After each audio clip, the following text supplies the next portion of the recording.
Welcome to Dr. Jared's Science Shenanigans. And today's episode, we are going to be talking about physical change and chemical change.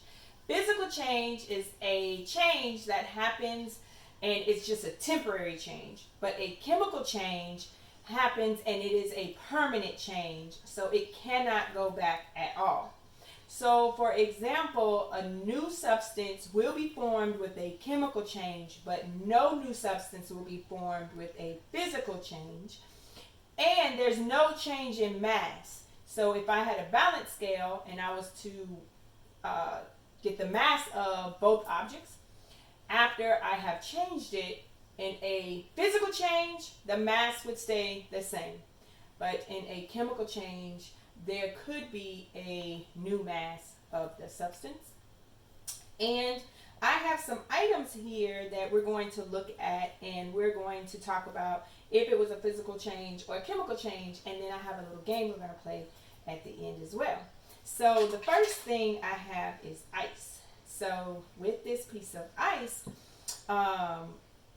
it is a state of matter. So you have 3 states of matter.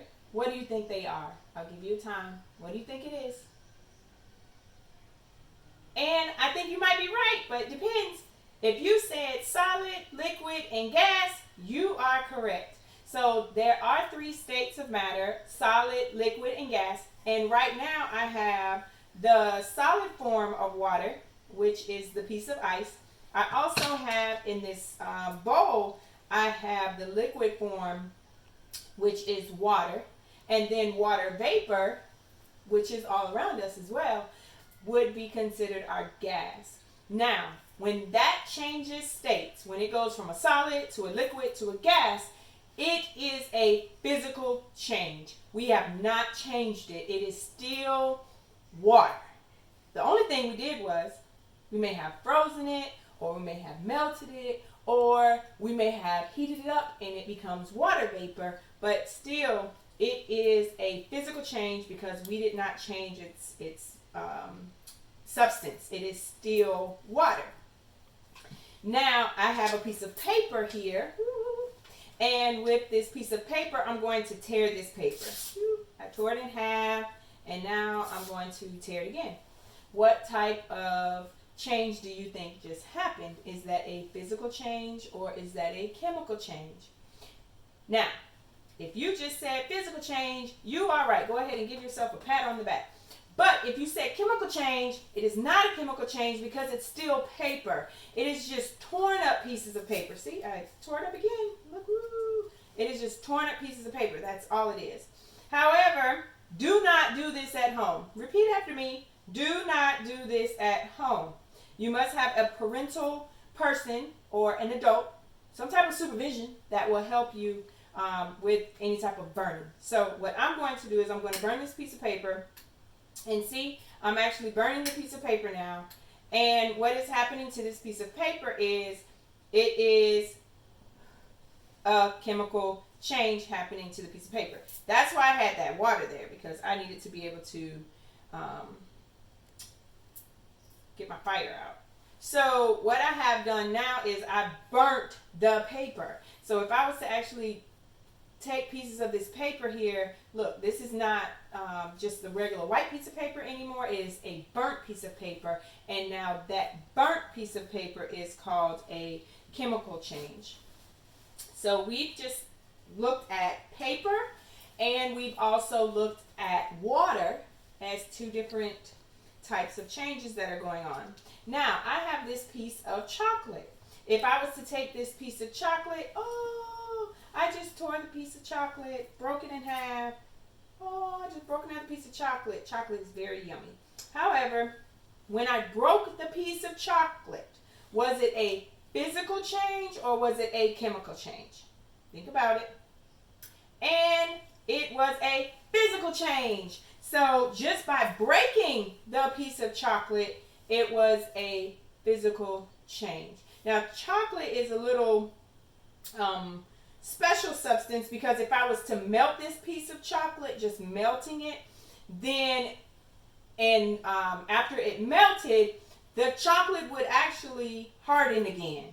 So if I was just to hold it in my hands and the heat from my hands melted it and it went back to being a piece of chocolate, then that would be considered a physical change. Now, if I cooked this chocolate, now that would become a chemical change. I actually put it into maybe like my brownies or a cake, or I burned the chocolate, then that would be a chemical change for the piece of chocolate. Now, I have my 2 pieces of bread here. I have just a regular piece of white bread. Well, it's not white bread. It's kind of like wheat bread. But I have a piece of bread, and then I also have a piece of toast. This bread was put into the oven. And which one is my physical change? And I hope you were right. Yes, it is just the piece of bread. But this one, which is the toast, is now my chemical change. And my chemical changed one means that I have permanently changed this. It cannot go back to just being this nice old soft piece of bread. Oh, we have eggs. We have 2 eggs here. One egg is just a regular egg, and the other egg is a boiled egg. So I have 2 eggs here. Which one do you think is the physical change or the chemical change? I hope you choose chemical change for the boiled egg. So if I was to open up this egg right now, look, inside of it, it has now become a new substance. Yes, it's still an egg, but it's a boiled egg. It is not going to go back again and become this cracked egg. It's not going to be that anymore. So one, if I just cracked it, would be a physical change. But if I actually cooked it and made it a new substance, it would become a chemical change. Now, the last one I want to talk about with you guys is rust. Rust forms a totally new substance. So some of your parents or guardians may have a Brillo pad. These are the things you wash your dishes with. This is also called steel wool.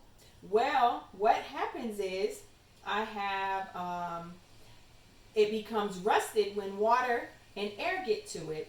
And now this has become a brand new substance. See, it's actually all going to break apart and become like almost like dust.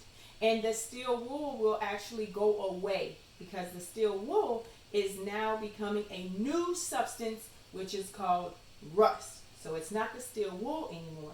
So if I was to take this steel wool and I was to just break it apart, would that be a physical change or chemical change? Physical change. Excellent. Now, if I actually turned, or the steel wool turned into rust, what would that be? Yes, chemical change. So we're going to do a quick game really quick and see if you can get the items right. All right, so we have physical change here and we have chemical change here. So I'm going to put up the item and let's see where you choose for it to go. We have, oh, I put it upside down. Glass breaking. So I just broke a piece of glass. What do you think?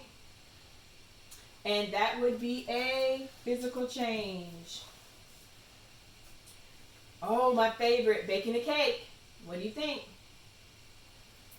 Chemical change because we cooked it. We made a new substance of that batter.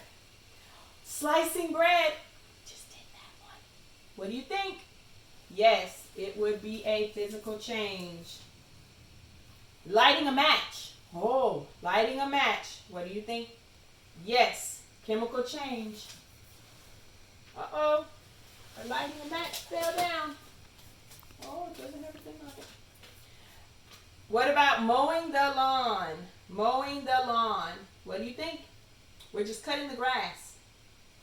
That is a physical change. All we did was just cut the grass. How about roasting marshmallows? Roasting a marshmallow. What do you think? And it is chemical change. Oh, that one stuck really good. Cracking eggs.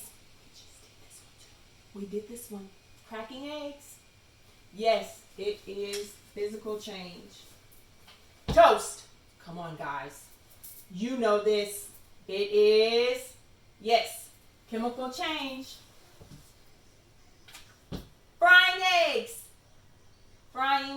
paste. That means I cooked it. What would that be?